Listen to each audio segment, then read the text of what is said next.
That's exciting. So great. I always joke, I'm like, as I'm going to be teaching you about sleep, my objective is not to put you guys to sleep. That's going to be my objective. For those of you who don't know me, I am Dr. Veress. I'm an attending here at TrueNorth. I'm also a licensed acupuncturist and also do oriental medicine. I also do cranial sacral here. This is my baby. So I just actually finished, and it was a work of labor. For those of you who don't know, I just finished the revisions for the American College of Lifestyle Medicine sleep module that teaches physicians across the United States about sleep. So that's exciting, and it's my baby, and I am going to actually be revising this for, I'm sorry, I know I couldn't get to it this round, but for whatever next session it is, because there's a lot of information that's coming up constantly about sleep.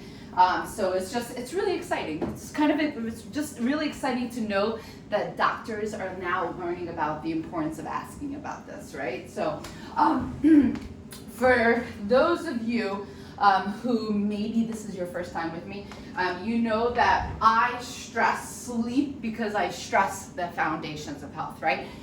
You will be surprised to hear maybe one of us say, food is important. I will never ever say that whole food, plant-based, no salt, sugar, and oil is not at the core of what I do, but I will be honest with you, it is not the only thing. And it is probably, in my practice specifically, probably not one of the main topics that I usually focus on with people, due to the fact that they pretty much get the diet piece. It's about really saying, how do we really get you sleeping 7 to 9 hours through the night, attuning to your circadian pattern? Why is that even important, right? How do you manage your stress levels, which I think we'll be talking about next week. Are you moving your butt every day, right? Are you getting out there moving your butt? Or do you have a strong sense of community? I just talked to my patient from the UK. He has MS, doing phenomenally of all of these things. He just got his sleep intact because we were working on that really intensely. And he's such a sweetheart. He actually, he's a divorcee, and he's been raising his 18-year-old son. He kind of kicked him out of the house for his benefit, saying, hey, you need to, make sure that you can stay on your own. But now he's alone, right? And now he's feeling that loneliness, especially in the time of COVID. But this is what we're working on, believe it or not, as like how to optimize his health, right? So it's vital. It really is vital. And then, are you waking up super jazzed about your life? Do you love what you do? Are you happy about or do you have a sense of purpose, right? And if not, how do we start talking or get that conversation going? This is important to understand because without a shadow of a doubt, we have people here always saying, I can't believe you just put that person on antibiotics, right? Or opposite, I can't believe I can't start my fast because I'm on some sort of medications, right? So vice versa. There's nothing wrong with surgery. There's nothing wrong with modern medication, right? Modern medicine, it saves lives. The problem is, right, is when we actually attack problems as Band-Aids, right? Where we say, okay, you have something, we're gonna put a Band-Aid on it, and that's it, and then we're gonna shuttle you out the door, right? Well, the problem with that is because we're not really attuning to what is the root cause. Like, why are you here? Are you here because you have diabetes? Why do you have diabetes, right? Are you here because you have an autoimmune condition? Why do you have autoimmunity? It's not idiopathic. It doesn't come out of nowhere, right? Most doctors say it's idiopathic. It is not. That's idiocracy, right? It doesn't come out of nowhere. It comes from somewhere. Something has caused the immune system to become dysfunctional, right? So it's about really establishing that foundations of health, really making sure we're stimulating the body's ability to heal. How do we do that? What are you guys doing right now? Fasting, right? Fasting will stimulate that body's ability to heal. Can everybody hear me? Yeah? Because some people are looking at me like, I don't know if I'm hearing you or she's crazy. No. Anyway, so restoring the body's weakened systems, we do that through chiropractic. I do that in acupuncture, right? We can definitely do replacement therapies like thyroid. I just talked to a woman, she has Hashimoto's. We're not going to do replacement therapy. I'm working on her with a lot of natural kind of ways to rebuild all her endocrine health, and then if she needs it, we can definitely go there, but we don't have to go there first, right? And then you do drugs, and then you do surgery, or as you're rebuilding this, you can start here, but then take somebody off and then make sure that they can sustain it without it, right? So this triangle, this ability, this integrative approach is actually really important to understand. Alan was a 1978 sleep researcher. He was one of the first few people who really got deep and said, hey docs, we're missing something in the world of health, right? We need to dig in deep. So he actually put, let's study sleep a little bit more on the map. If sleep does not serve an absolutely vital function, then it is the biggest mistake the evolutionary process has ever made. And I love that because I come from almost a decade of working in marketing and advertising before I decided in my 30s to go back to medical school. And if I used to be woken up at 2 a.m. by a marketing emergency. There's no such thing as a marketing emergency, just for those of you who might not be in the marketing world. There's no such thing. It was, and I don't know if anybody else out there could actually, have voice to this, but it is in our society right now. It's like all work, right? Or you burn the candle at both ends, so you work and then you drink, then you party, and then so you're never sleeping because you know what? I had a patient say, you know what? It's just a waste of time to sleep. Like, why are we sleeping? It's just a waste of time, right? Well, I'm here to say that it is one of the most impactful, one of the most brilliant things our body does, right? And it's necessary. You're going to find out why it's important for your brain, your emotional health, your body, what sleep is, and then how to get a little bit more sleep. So one of the things that literature has been showing or actually looking into is that when we pick up new information, when we learn, when we memorize things or remember things or we consolidate information, where does that happen, right? Like, where does that all happen in our lives? What we now know is everything that you're picking up right now from this lecture, it's called basically encoding. You're encoding information, so you're taking in all this different types of new knowledge. You form these new neuron, right, and these new neuronal connections as you're encoding. What happens though is that ability for those neurons to become fortified, right, and for you to really grasp a hold of that new information actually happens at night when we sleep, right? It's in the earlier stages of the night going into deep sleep.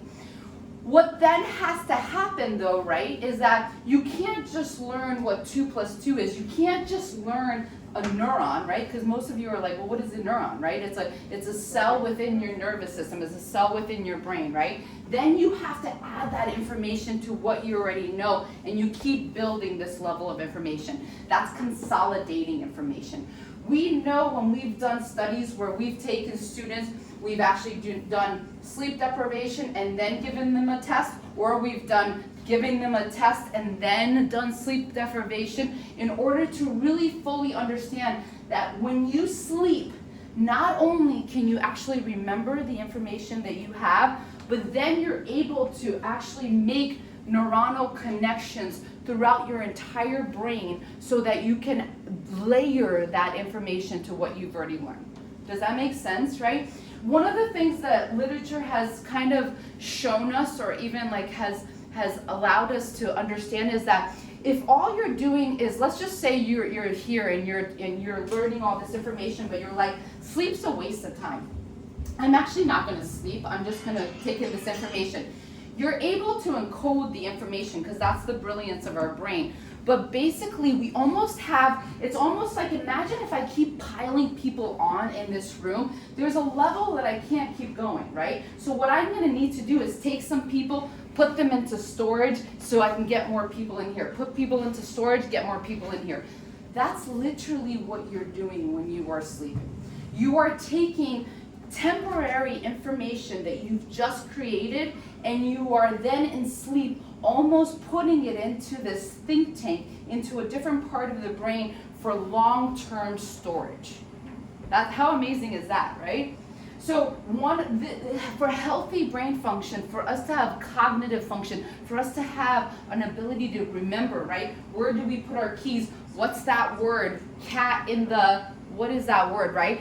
That actually is because one of the aspects is actually sleep. I remember, just to give you a good example of this, I had a woman from Quebec, and she was a real estate agent working all the time, did not sleep. And when I went through my entire cognitive exam, I'm like, you do not have dementia, you have sleep deprivation. And when you are here doing your fast, I want you to really put down work, and I want you to really focus on sleep. By the end of it, she was blown away, because she was like, I had no idea. Like, I had no idea. She was ready to go to a neurologist, right? To go check in on this dementia piece, because she was having like trouble even, you should see her screen. It had like stickers everywhere, those little pocket stickers, so that she could actually remember what she was trying to say, right? And all she needed was really 7 to 9 hours of continuous sleep.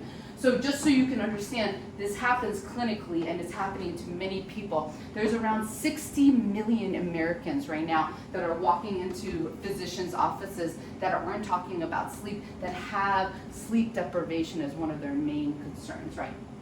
The other thing that they've noticed is basically with the rise of Alzheimer's, with the rise of early cognitive decline, they're starting to ask the question, what is going on? Why are we seeing this rise happening in the United States, right? We have something called the glymphatic system in our brain. It's very similar to the lymphatic system, which is what? What is the lymphatic system? What is it? It cleans, it's a drainage system, right? It allows toxins to come in so that we can get it released out of the body. Your lymphatic system is the same exact way. Every time you think or you're actually listening to me, you are making a waste product in your brain, right? So every single reaction has a counter, action after that, right? And so you are creating waste products, right? Waste radical, free radicals in your brain. They need to go somewhere, right, in the system. So they go into the lymphatic system and they get released out. So what we now know is that this glymphatic system is kind of like rivers, right? It's rivers and certain types of channels. And what happens when you sleep is these channels start to become more porous, they start to become more open, so that you have a greater filtering effect in the brain. What starts to happen, and what we start to realize with studies, is that individuals who are sleep deprived over long periods of time do not have an adequate filtration system in their brain. So you start to have actually a buildup, right, of waste products, which then contributes to different things like tau protein misalignment. You have something like called beta amyloid plaques, right, that happen. And so you start to see early cognitive decline because these derangements start to impact how our brain is functioning. Does that make sense? Yeah, so this is one of the key factors that actually is better upregulated when we're sleeping. The other thing that we definitely know, and this is much more of what we can actually tangibly remember or understand, when you are sleep deprived, it actually impacts, right, your prefrontal cortex. Your prefrontal cortex is how you're analyzing things, it's how you're picking up, it's how you're thinking about things. When we lack in sleep, we definitely do not notice, or we definitely notice that we're not making the best decisions. We are not actually thinking appropriately, maybe because of memory issues. Our prefrontal cortex is also how, if a bear is coming at us, the first activation is in the prefrontal cortex, which then stimulates a response, right? And so if we are sleep deprived, we're not going to be handling stress as well. Not at all, right? One of the other things that we recognize that's going to happen when we sleep is that, believe it or not, our prefrontal cortex, that's very analytical in nature, right? It actually talks to our amygdala. Oh, does anybody know what the amygdala does by any chance? Just yell it out. What do you guys think the amygdala does? The amygdala in the brain. Does anybody know? So that's your emotional center, right? So let's say the bear is chasing after me. My first response is like, oh my God, the bear is chasing after me, right? Like I want to like scream from the top of the lungs. Maybe it's like super scary, right? Well, that emotional component, right, is also registered in the prefrontal cortex, and it basically checks that emotion. It says, okay, bear is coming at you, you gotta calm down, you gotta, let's get to safety. It's checks and balances, right? Just like maybe I find out my boyfriend's been cheating on me, right? First response, I say a bunch of swear words, right? Or do something or get really angry. Well, that prefrontal cortex is the thing that's going to check that emotion and say, all right, let's calm down. What do you know is true? How do you know that that's true? You're going to talk to yourself. Does that make sense how they kind of battle each other out? So you have an analytical part, you have the emotional part.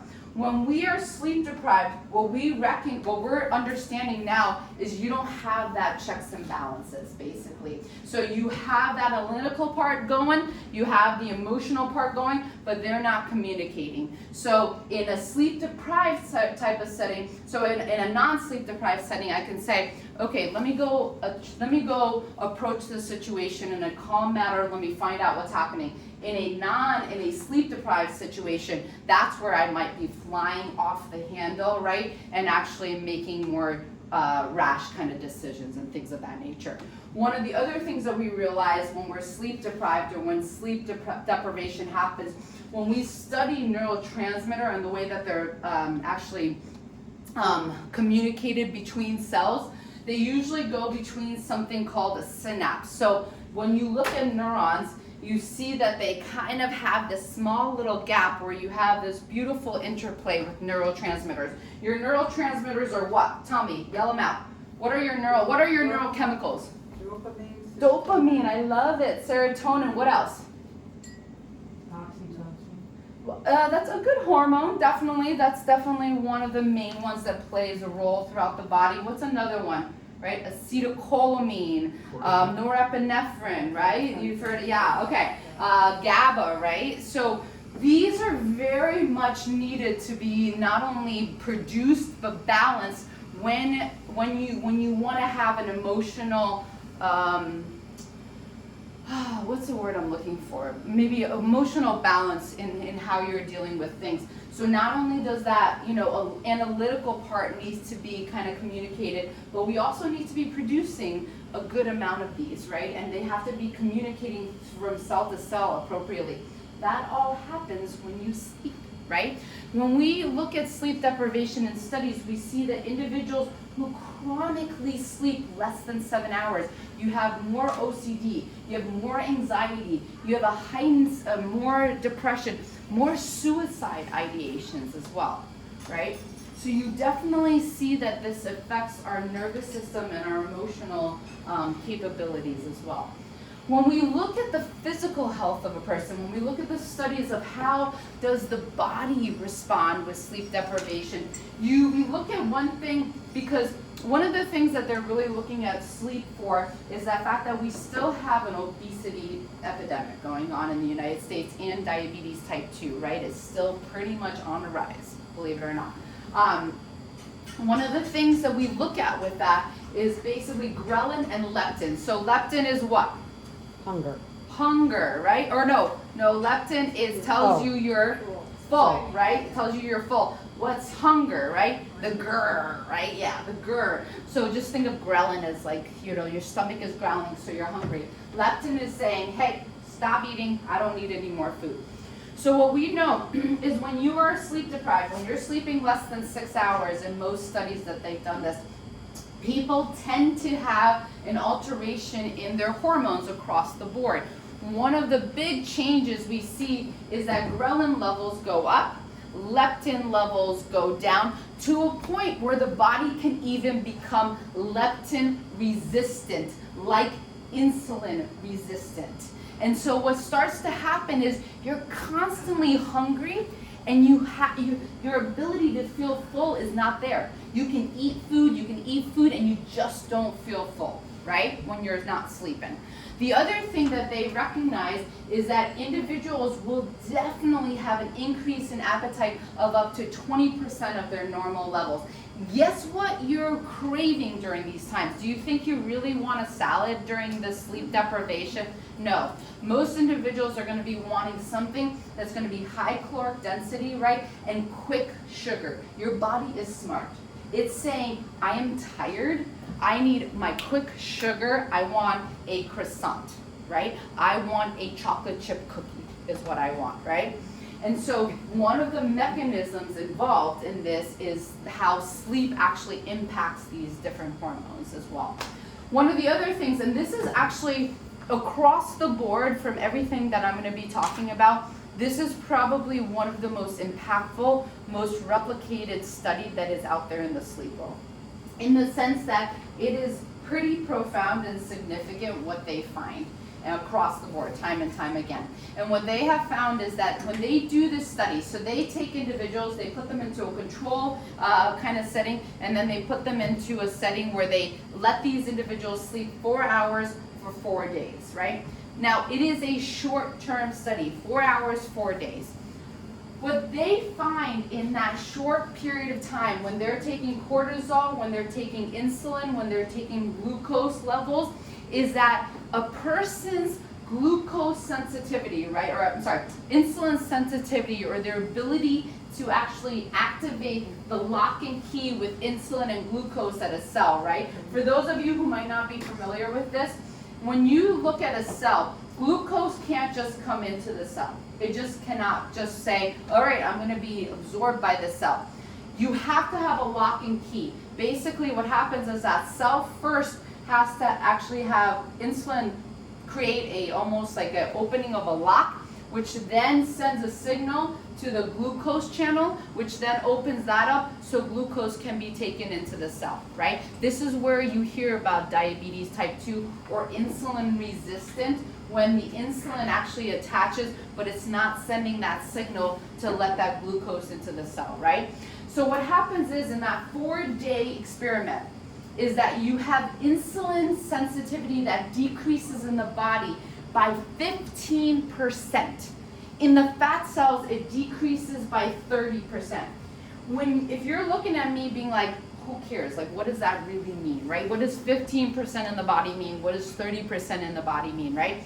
Matthew Brady, one of the principal investigators in one of these studies, said, just for you to understand what that means for you, in 4 days, they were able to, if you actually kept going in this trajectory, you're able to metabolically age your body by 25 years. That's incredible. I mean, the significance of that is incredible, right? So you are already changing at a genetic level how your cells will age, right? So this is why this is so impactful for us to understand, and why we as physicians and you as patients, right, as people who are really trying to optimize their health, to be talking about sleep, to be inquiring about sleep, to be actually saying, wow, you know what, the last time I got a full night's sleep was years ago, and maybe we need to be examining this, right? Heart function. When we're sleeping, what we realize with literature and with like science now is that these beautiful muscles of the heart cells that create that pumping action, right, are actually repaired when we sleep. So you're repairing any sort of damage, anything that comes up with these heart muscles. We're repairing all these gorgeous like vessels, all the arterial vessels, even the venous system. That all becomes repaired when we are, part of the repair happens when we sleep.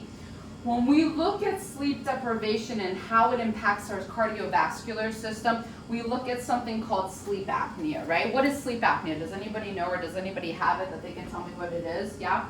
Yeah, go for it. Tell me. When you stop breathing during the night, yeah. Something closes in your throat and you don't Good. get air. Right, so there's central and there's obstructive sleep apnea, so you're talking about obstructive, right? Which means that there could be a structural abnormality that when a person actually sleeps, there's a closure, right, that then sends off carbon dioxide kind of signals in your brain that allows you to wake up in the middle of the night, right? The reason why this is dangerous, right, is because of the fact that you can imagine if you're waking up multiple, well, number one is you're not getting oxygen, you're not releasing carbon dioxide, right? But also, if you're waking up multiple times in the middle of the night, you're not getting to those really beautiful deep stages of sleep, right? So that is a problem. This condition many times goes hand in hand with obesity, goes hand in hand as well with high blood pressure, right? Hypertension. Those are a beautiful triad between the three of these, and you will see that a lot. One of the things that they have recognized, right, is that this is also a way that we can understand what happens with heart function if we get a person actually reversing their sleep apnea, which you can do, right? A lot of people that come into TrueNorth, they do water fasting, and if they come into water fasting and maybe weight is one of the issues with the sleep apnea, you can actually reverse it. Many people leave not needing their CPAP machine, right? And we do see that then we start to see cardiovascular function start to return as well. When we look at the immune system specifically, this is very, very interesting. And I find this to be very interesting in the topic of vaccinations that's being really touted these days. This is one of the reasons why doing these studies is so important for public education, for public health kind of knowledge, right? When we sleep, one of the big things that happens is we actually prime and we get into station our immune cells, right? We have these lymph nodes. The lymph nodes are actually all over our entire body, and they're stationed in very strategic places. And so what happens is lymph tissue that we were talking about that gathers a lot of different things in the body goes through these different lymph nodes, and they actually are it's kind of like our soldier station, right? It's our soldier station getting ready to like kind of weed out anything that needs to be fought, right? Or it's a collection of immune cells. When we sleep, these immune cells can actually get into proper placement. I always make this analogy because I feel like everybody can really visualize one of those big, beautiful castles in the UK, right, or Scotland that you've seen, right? And if you visualize this, your immune system is very similar, right? You have like a castle wall, you have the moat, right, which is it's basic, right? It's very basic, but it kind of helps to keep most things out, right? That's your innate immune system. You're born with this immune system. Those are your macrophages, your neutrophils, your natural killer cells. Those guys are out there. What's coming at you? They're there, right? They're ready to fight. You have your soldiers, which are a little bit more specific. They can use arrows, they can use guns, they can use spears if they need to. They remember, they said, oh yeah, that soldier, we know that we need to use an arrow on them. That guy, we know we need to use a revolver on them, right? So they're very specific. They understand what it takes to actually fight certain things that come into the body. Those are your B cells, your T cells, your B cells, right? The B cells are more the memory cells. So these soldiers, though, right, need to be ready for action. Imagine if the enemy broke through the castle wall, broke through that moat, and they're in the castle, and your soldiers are walking around like this without having their armor or their weapons ready to fight, right? That's what happens when you have sleep deprivation. Your immune system is not mounted ready for the battle, right? It's not as ready for that battle to happen. When we look at the effectiveness of sleep with vaccination specifically, they looked at Hep B and they've also looked at different kinds of flu vaccinations as well. They saw that when they did was they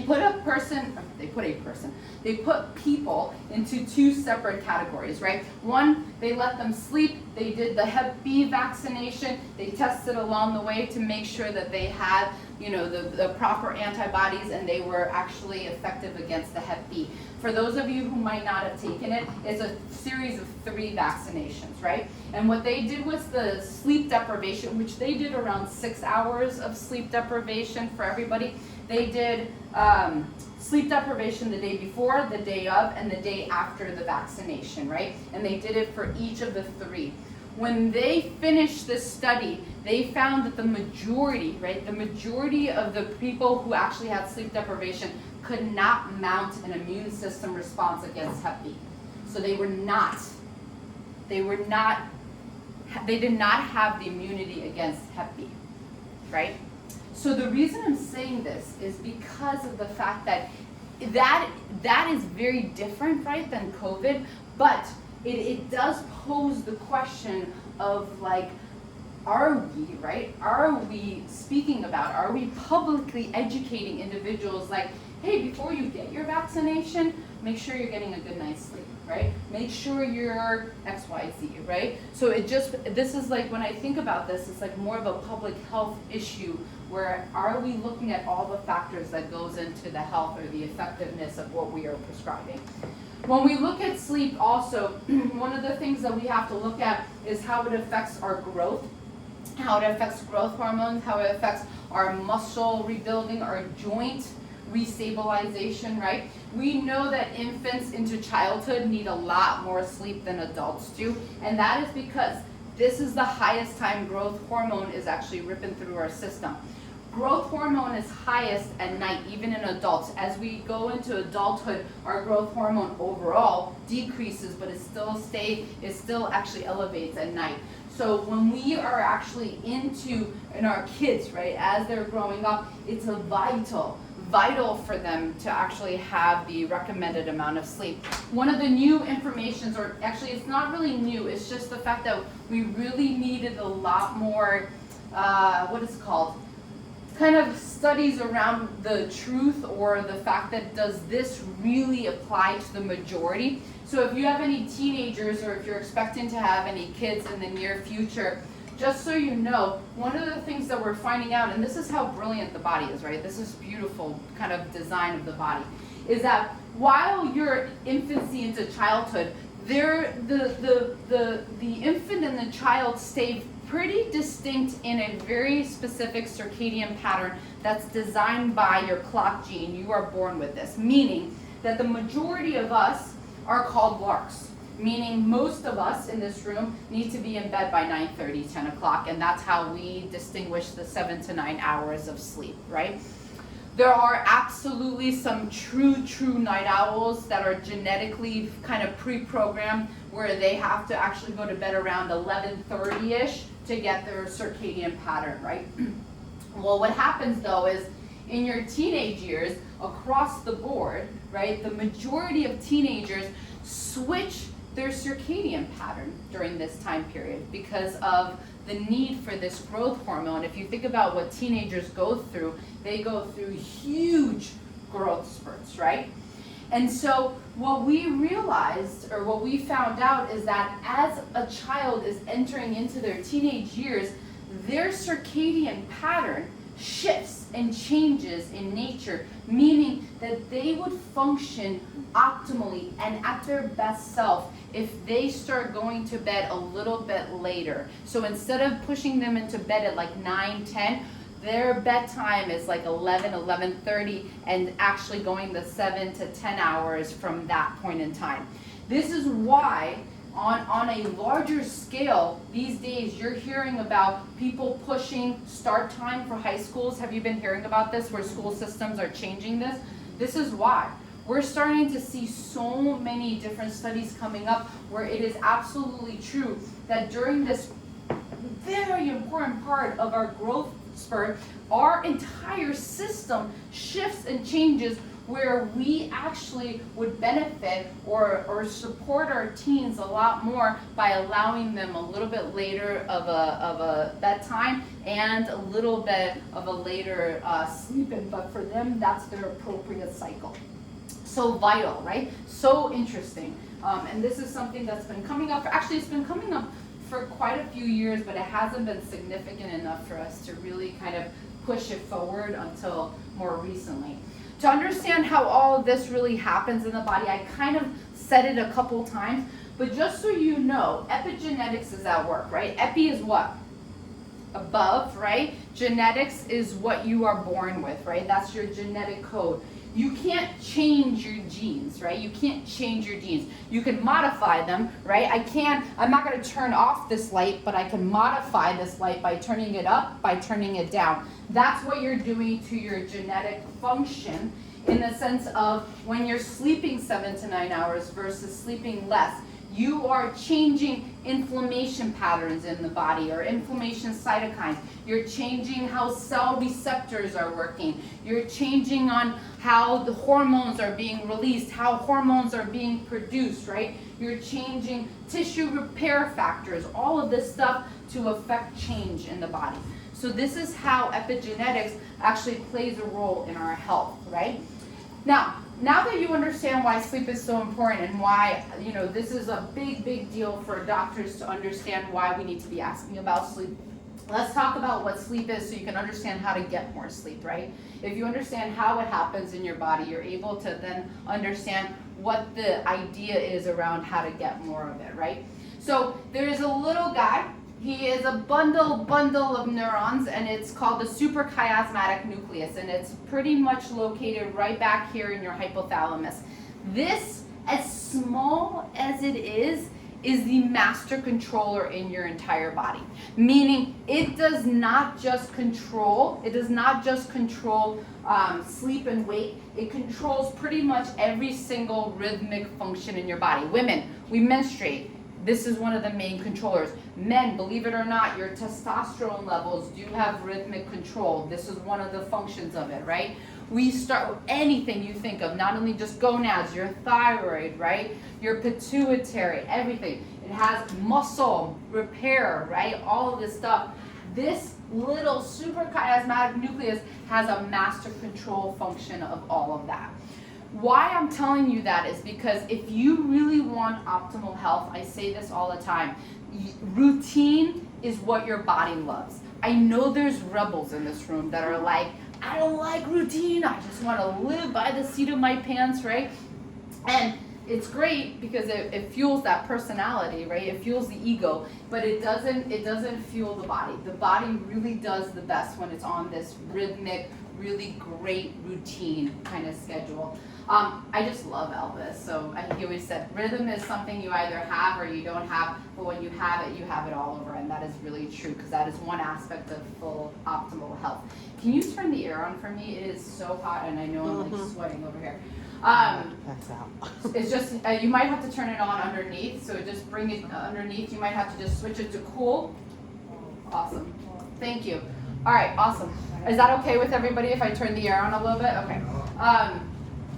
So working on the pathways. So to understand too how daylight and how light actually affects our sleep and wake, which is the number one impact that we have on sleep and wake, right?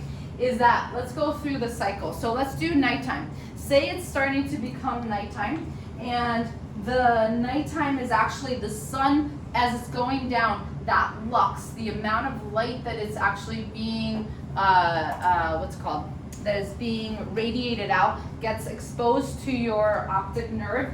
That sends a signal back, right, to your pineal gland, right, or suprachiasmatic nucleus, which then sends a signal to your pineal gland that says, okay, it's becoming nighttime, we need to increase melatonin, we need to drop body temperature, we need to work in the systems to get it ready for bed.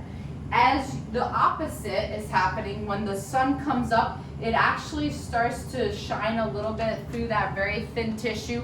Light activates the optic nerve activates suprachiasmatic nucleus, the pineal gland drops your melatonin, raises cortisol levels, raises your body temperature, you get ready for the day. So that's how you're starting to balance with night and day, which is also why it's so important for you to walk out of artificial light into daylight multiple times during the day. If you have any sort of sleep issues, the number one best thing you can possibly do, whether it's you're actually having trouble falling asleep or you're waking up multiple times in the night, is just get outside and attune yourself to what's going on with the outside environment. Meaning, when you are in here, this is sending a very one basic lux into your eyes, so it's signaling and it's saying, hey, it's new now. It's new now. When you look at a computer screen, or you look at your cell phone all day, or you're looking at your tablet all day, or you're looking at your computer all day, right? This is sending a signal. It's noon, it's noon, it's noon, it's noon. Instead of walking out and saying, oh, got it, it's 2:30, right? Or 2:45, whatever it is, right?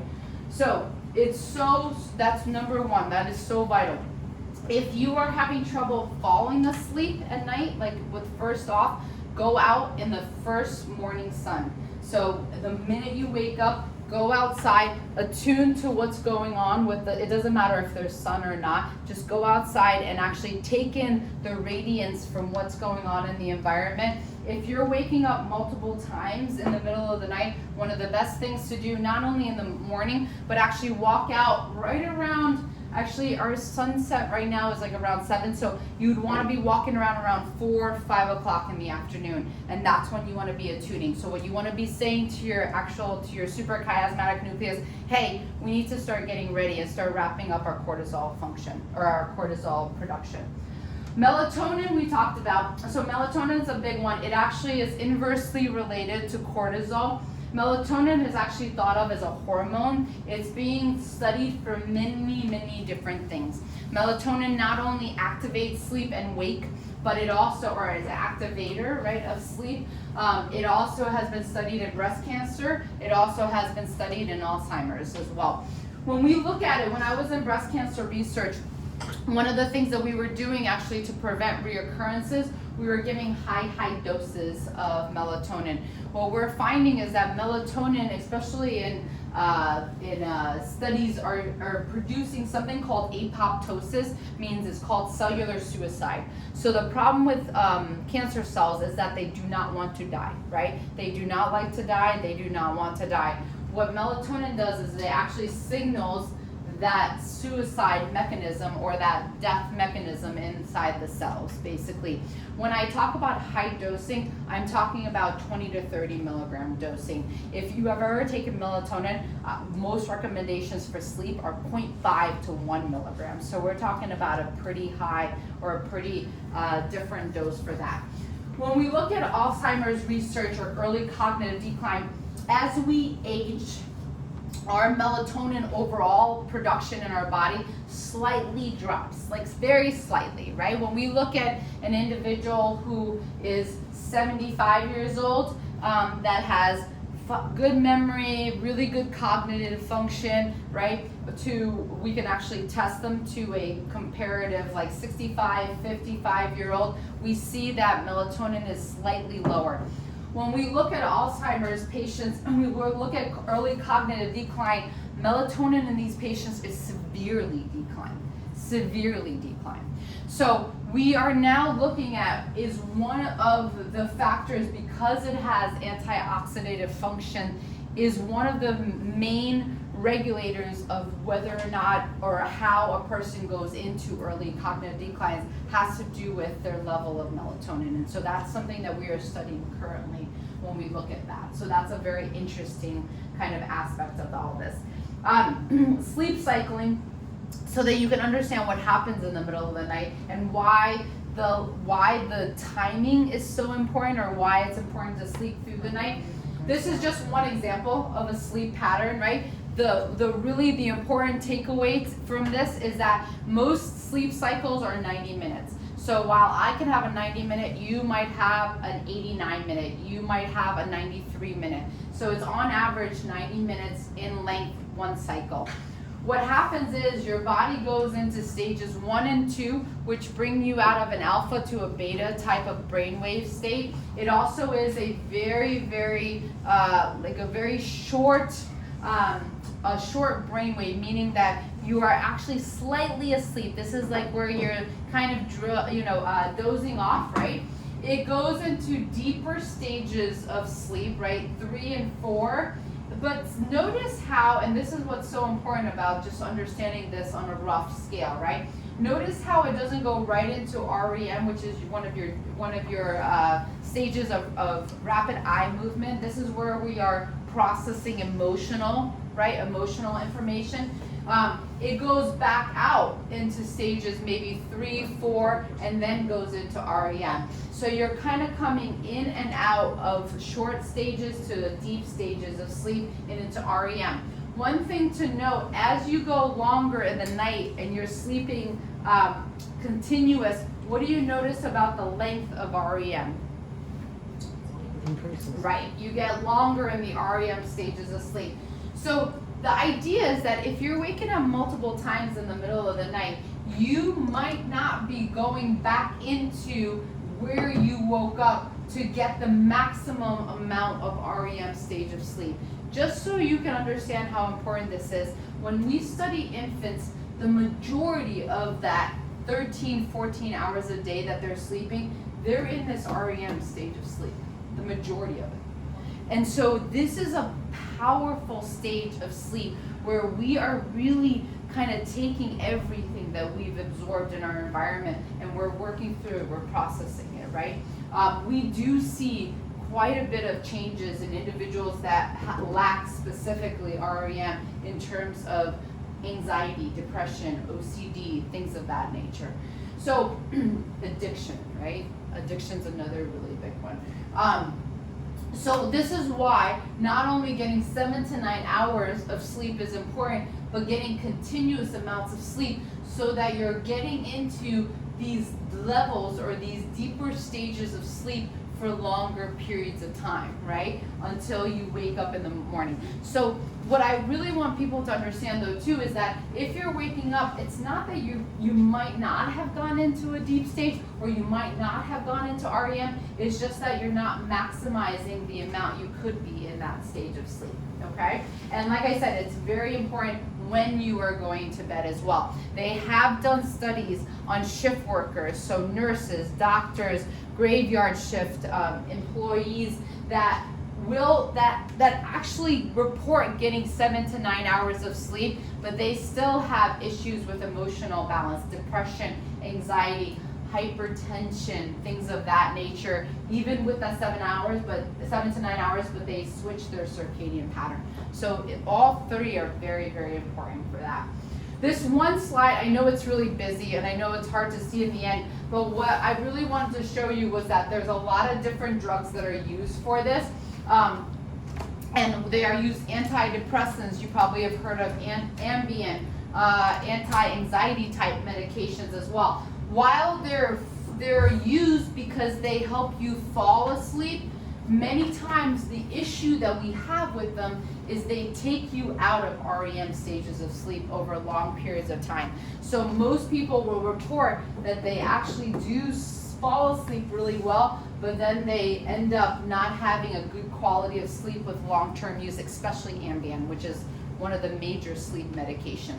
Across the board, when they've done studies, and this is the other thing I'm going to add into my next series of slides, is that hypnotic use increases mortality in patients, right? So when they've studied this, patients will have an increase in mortality. Most likely, a lot of it is due to motor vehicle accidents, things of that nature. They've also seen impact on immune system health with individuals that have taken these for a really long period of time. So it is one thing that we are really kind of pushing forth in the sense of teaching doctors how to teach individuals more healthier, natural ways to get sleep instead of pushing narcotics as a first line defense. Yeah. Ambien caused some strange behavior too, because my brother was taking it. He woke up in the morning and wondered why incubated potato chips was scotch taped to the wall. It can.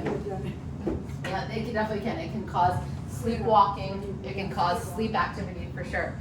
So what is recommended? If you look at what is recommended, everybody knows newborns need a lot of sleep all the way out to older adults, 65 and older. The reason I put this up there is because I really want everybody to pay attention. When you are 65 and older, you still need 7 to 8 hours of sleep, right? What is common isn't always what is normal, right? People always ask me, is that normal in fasting? Well, actually what's normal in water fasting is for you to go through a water fast without any symptoms. Is it common to have nausea, lightheadedness? Is it common to feel fatigue? Is it common to have these? For sure. But what's normal and common is two totally different things. It is common for 65 and older individuals to sleep much less than 6 hours, right? More like 4 or 5 hours. It's common for them to experience a lot of insomnia, and this is one of the highest groups that will report this, but there's also a reason behind it. This group of individuals are usually polypharmacy, meaning they're on multiple medications. Some of them actually are causing the insomnia to happen, right? Or causing some other type of symptom like urination in the middle of the night, right? These individuals are lonely because they're losing loved ones left, right, and center, right? Many times you have depression, you have anxiety. Believe it or not, this is one of the highest group or ages that use alcohol, that have a problem with alcohol use and drug use. This is actually coming up as one of the highest marijuana uses as well right now in the United States. So there's many reasons why we're seeing sleep deprivation in these individuals. It is not normal though to have that, right? Is it normal if you have like 10 or 11 hours of sleep every night? 10 or 11, it can be normal. A lot of times when you go past like 12 hours on a regular basis, we definitely have to start evaluating that, because then you can definitely have more instances of diabetes, obesity. You can definitely have more instances of like anxiety, depression, OCD. So can you sleep late on the weekends to catch up? What do you guys think? No, right? It's called social jet lag. You cannot sleep late on the weekends in order to catch up. What about napping? You think it's good or bad? Good. Yes. Well, good and bad, right? So here's the thing with napping. Studies show that if you can nap, and if you can nap 20 to 30 minutes, it's rejuvenative. You get into those short stages of sleep. It's really powerful. If napping impacts your nighttime sleep pattern, then you should not be napping. If napping does not, it actually drives down IL-6, it drives down CRP, which are inflammatory markers, so it can be profoundly beneficial. Is there such a thing as too much sleep? We just talked about that. Anything over 12 hours actually can produce a lot of the things that too little sleep can do. To understand the danger, or to understand what can happen within a short period of time, right? When we sleep 24 hours, right, or we don't have, let me say that differently. When we don't sleep for 24 hours, it is equal to a blood alcohol level of 0.1, meaning if I drank a few glasses of wine within a very short amount of time, I could not, right? I could not walk a straight yellow line. That's the same thing as being 24 hours without sleep. When you do 36 hours or later, you start to actually activate inflammatory markers in your body. So if we did an inflammation test within 36 hours, we could see changes in your blood. When we do 48 hours later, you have something called microsleeps. This is your body protecting itself. This was what happens to truck drivers. This is what happens to people like residents, right, in medical wards. This is what happens to surgeons, right? Because what happens is your body is so exhausted, it actually goes into this, like actually distinct, right, microsleep. It falls into a very unconscious state for seconds. 72 hours or longer, you can have hallucinations. There is a very rare genetic disorder where you could die from no sleep. It usually affects people like in their 20s, 30s, or even a little bit later.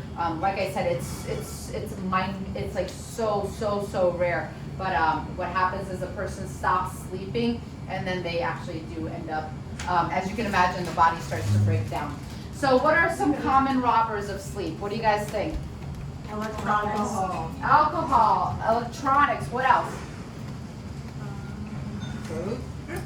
What happens? Excessive food or whatever? Food, the type of food or eating it too late, right? Absolutely, like sugar can actually affect it. What else?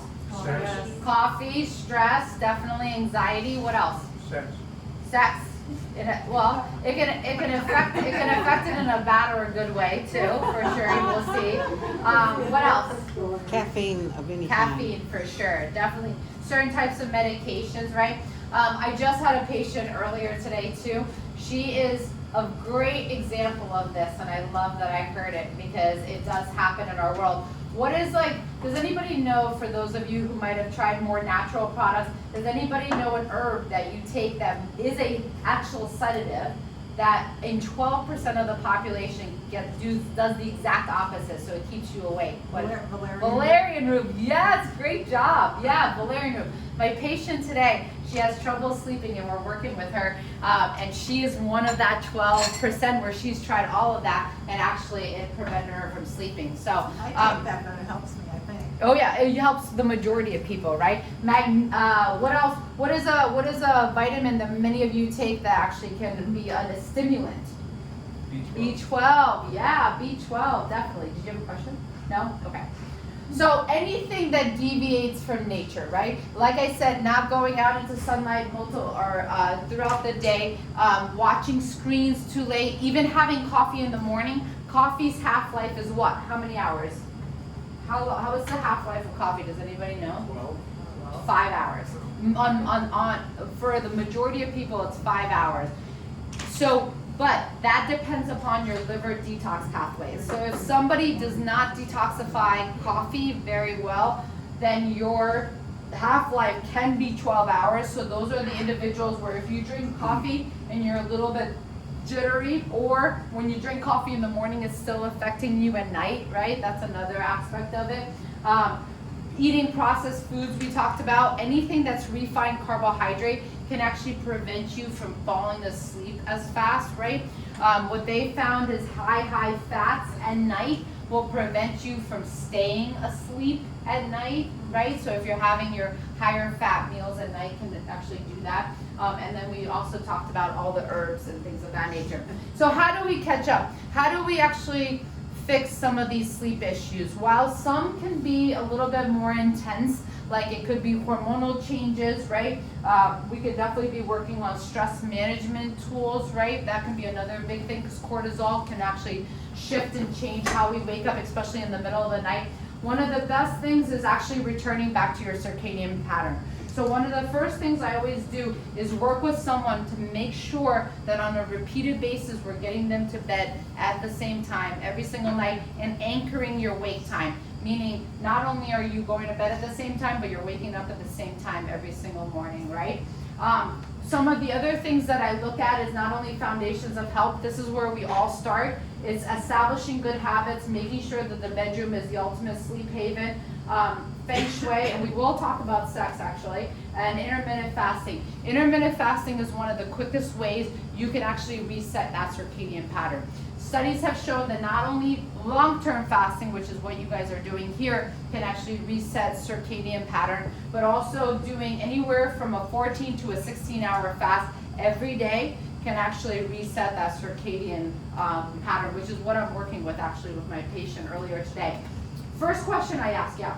Yeah, there's also for jet lag, fasting helps to bring it down. Yeah, it does. One of the best things for jet lag though, and this is where melatonin use can actually help. This is where I actually use melatonin, is with jet lag situation. But the other thing is establishing and working towards that circadian pattern where you've actually flown to as fast as possible. Meaning, if we fly, like let's say all of us fly right now to the UK, it's going to have a nighttime, right? So we would actually, even though you might not be sleepy, this is where you would take melatonin, go to bed, and then you can definitely start an intermittent fasting pattern there, but you want to attune to their schedule as fast as possible. Believe it or not, this is one of my, yes?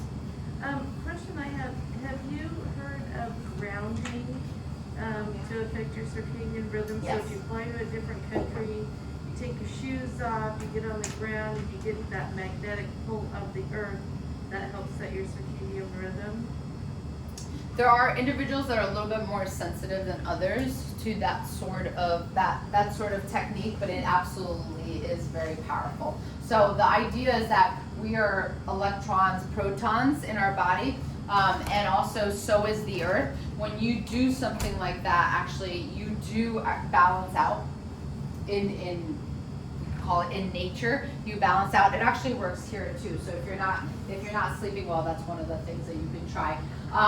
Believe it or not, this is one of the most basic, but also one of the most powerful tools you can use if you're not sleeping. I have yet, and I've been doing this for years, I've been doing this for at least 7 years, I honestly have yet to find somebody that I couldn't help with sleep. Just, I mean, by doing a couple of different things, and sometimes it's not this simple, I get it, but like, for many people it is this simple, in the sense that start asking yourself, going through the foundations, right? What are you eating? When are you eating, right? Are you exercising? When are you exercising? If you're exercising really intensely right before bed, you're gonna get heated. If you're taking a bath very, very, very close to bedtime, you might get too heated that you might not be able to fall asleep, right? Or if you're doing a sauna too close to bed, that might not be the best time to do a sauna either, because your body temperature has to drop, right? One of the things that we look at is stress, right? Are you stressed out? Are you incorporating stress management tools? Are you not falling asleep because your brain is constantly running? It's called a monkey brain, right? It's constantly go, go, go. Are you not sleeping because you're lonely, right? Are you not sleeping because you are going through an emotional period in your time in your life? Are you reaching out to other people? You understand the gist, right? That going through this list actually does help to start to single out what could be helpful with sleep.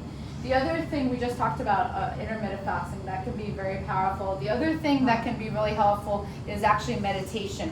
Finding some sort of meditation practice. The other thing that could be helpful is journaling.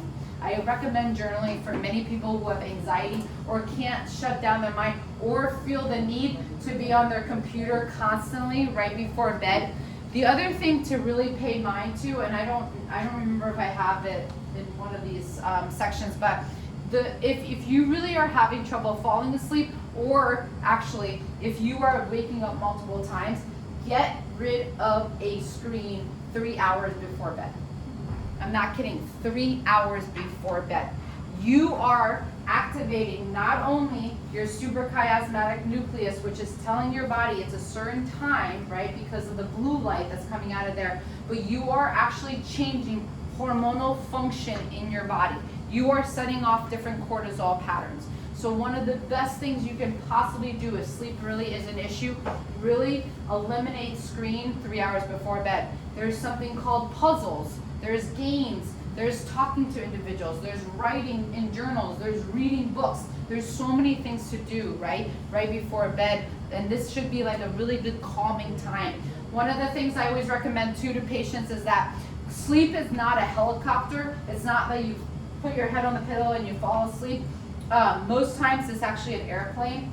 So you need to take off and lift off, meaning when you come home from work, try not to bring work home with you, right? When you, or if you're working from home, make sure you have a cutoff time, and then for a few hours after that, you're not doing anything associated with work, right? This is a time to relax. This is a time to maybe early on take a bath, set some really quiet music. This is where using, what are these called?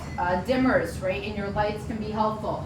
You can actually use certain things in your diet, pistachios, walnuts, tart cherry juice. They even have capsules of tart cherry juice now because it's so impactful for boosting melatonin for sleep, right?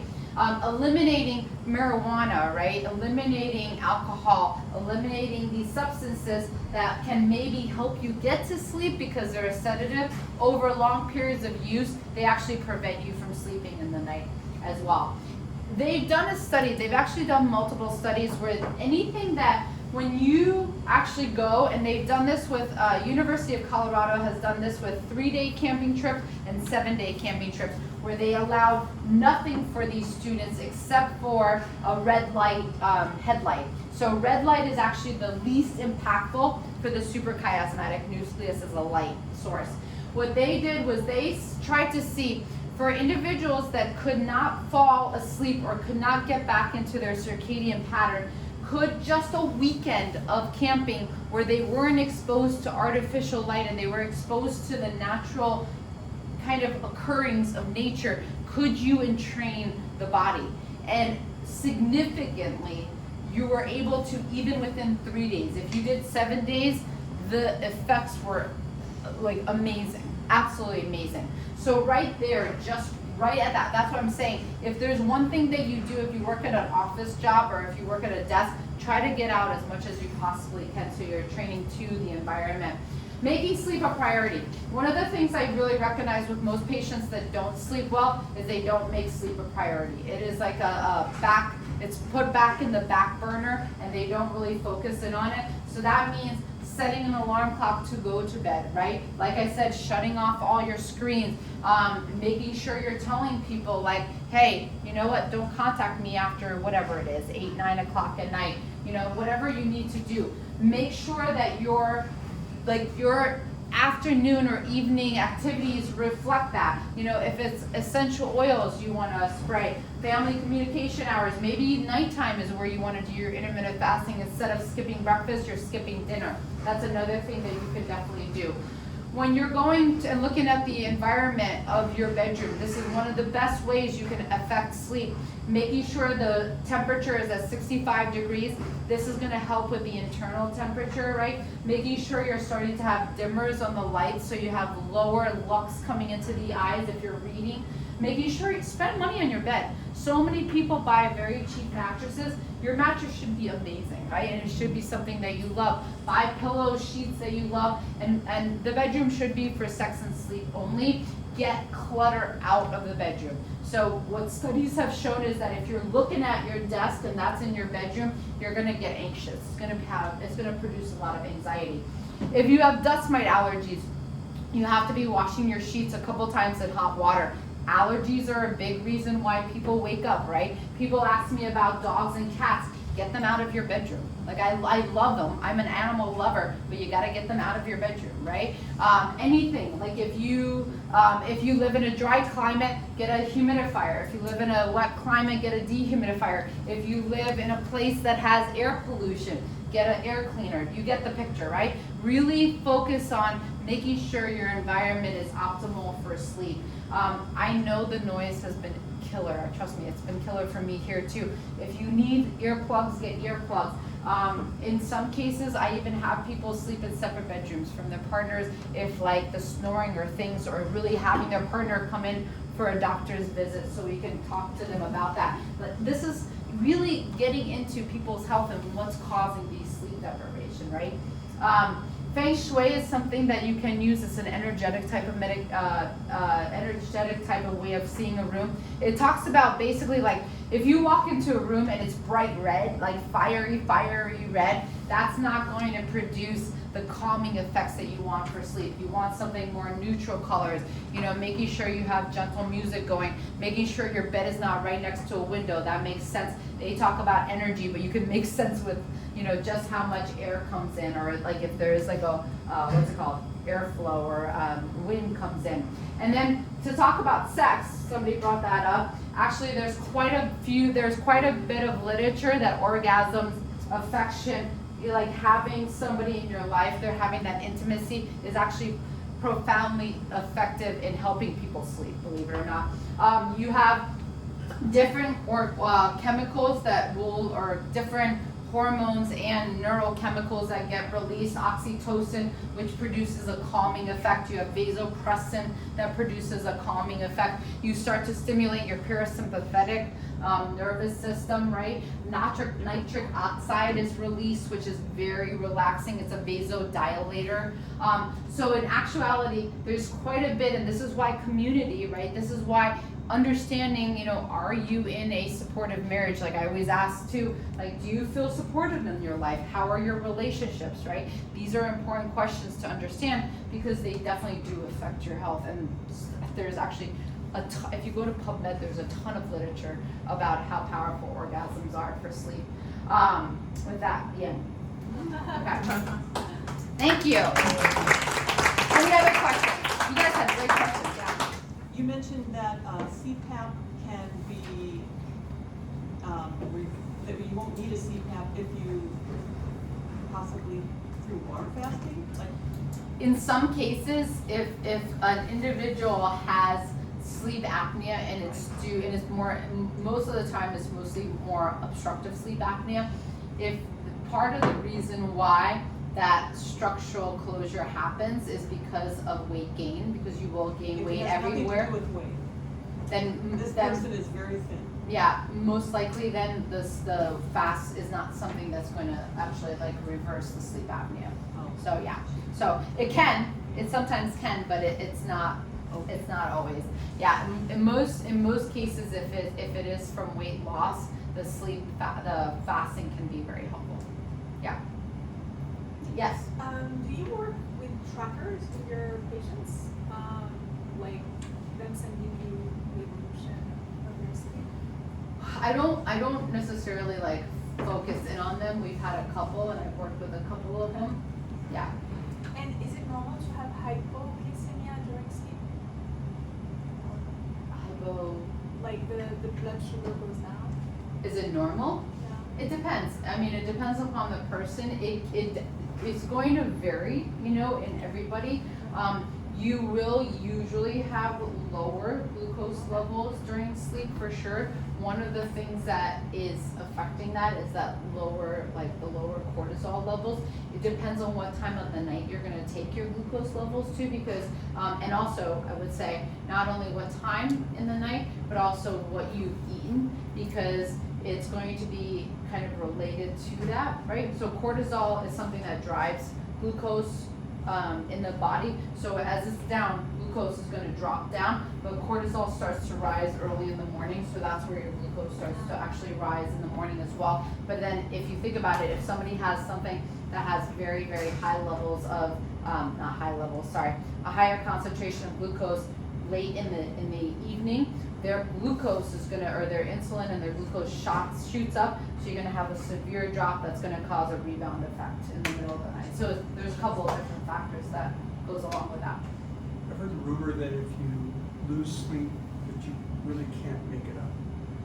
That if you get a sleep deficit but I don't know, is that long term or short term, or is it true? So think about it this way. What that's saying is that what that's saying is really talking about is this. When you have a sleep deficit for a while, it's not like you can actually sleep 12 hours the next day and just miraculously kind of reset that week.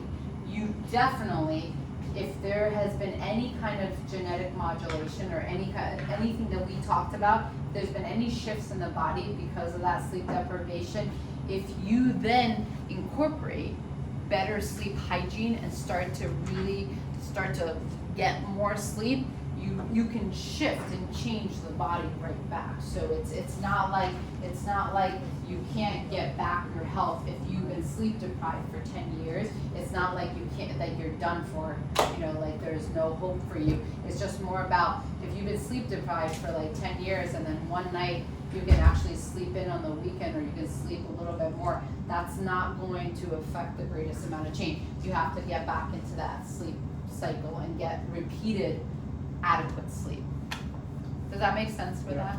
Yeah. Another quick question on why do medical schools, or I should say hospitals, continue the residency craziness if they know how bad it is for... Excellent question. Yeah, they're actually, well, truthfully, the American College of Lifestyle Medicine is trying to really impact that with having this sort of education, but it's still not something that people are really talking about. There's a specialty of sleep medicine, and unless somebody comes into a doctor's office saying, I'm snoring, right, which is a very distinct obstructive sleep apnea kind of potential symptom. Not everybody that snores has sleep apnea, but it's something that drives people into doctors' offices. That is one thing they're recognizing, but most will not even ask about sleep, right? It's not a question that, how many people have had their doctor say, how well are you sleeping, at night, kind of thing. So it's a great question, and they are trying to reform it, and this is one of the first this is the initiation of really getting people kind of educated on why we need to be asking these questions. But it's a great question. Yeah. Or just even why do we even have, right, shifts for doctors or nurses or people, anybody out there for that long, you know? Yeah. Does anybody else have a question? Yeah. How bad is it to take melatonin or malaria group when you can't sleep if you've done everything right beforehand and you still can't sleep? Is that all right to take it? I would, yeah, so 'Cause I was there's, taking it every day, every night before I came here. That's so probably this not is what the I best. would do, is that, this is that, you remember that pyramid that I showed, right? So this is where understanding like, and using something like that as a beautiful tool so that you can get to sleep, but then focusing on why are you not sleeping, like really like focusing like, are you not sleeping because of whatever, pain, hormones, because we're eating too late, whatever it is. Focus, working on the lifestyle pieces and using that so you can go to bed, but then making sure that that's not going to be something that you keep in the regimen for long term. Like it's not enough, there's not enough significant information right now for us to not recommend or say that it's dangerous to do melatonin. There has been a few studies showing that if you're taking melatonin long periods of time for actually extended use, there might be a decrease in your own production of melatonin. So you don't, these are just things you don't want to be taking over. And my thing is this, like our job should be to not take anything, right? Like we shouldn't be like dependent upon other outside forces, right? Yeah. Yeah. And if in the morning you're sleepy, do you force yourself into going out, or what's the situation? Yes. So one of the best ways, one of the best ways to get back into that circadian pattern is, like I said, not only set the timing of when you sleep, but you got to set the wake time. So if you're waking up at many different times because you're really tired, now this is also to say, like, if your body's in a state where it needs to rest and it's come, you know, like you just got over like an illness, or you've had an intense work period and you just want to like rest for like say a week, fine. You know, like you're just kind of really allowing the body to get into that stages of, you know, deeper parts of sleep. But what would be even more important, or what would be even more impactful, is that you're setting the time that you're falling asleep and you're anchoring your wake time, so you're getting back into that natural circadian pattern. The reason I hesitate with that is because, as I mentioned, everybody's sleep cycle is a little different. So like if somebody's gone through a pretty intense period of like work, you might need a couple of days to understand, is my optimal sleep 8 hours? Is my optimal sleep 9 hours? Is my optimal sleep 10 hours, right? Like, so it's just about trying to find that piece. So that's the only reason I would hesitate to say automatically anchor your time at like 7 hours. Maybe judge and see like, oh, I feel amazing at 9, or I feel amazing at 8, you know, but that's the best way. Yeah. Okay, you're welcome. All right, thank you everybody. Thank you. Yeah.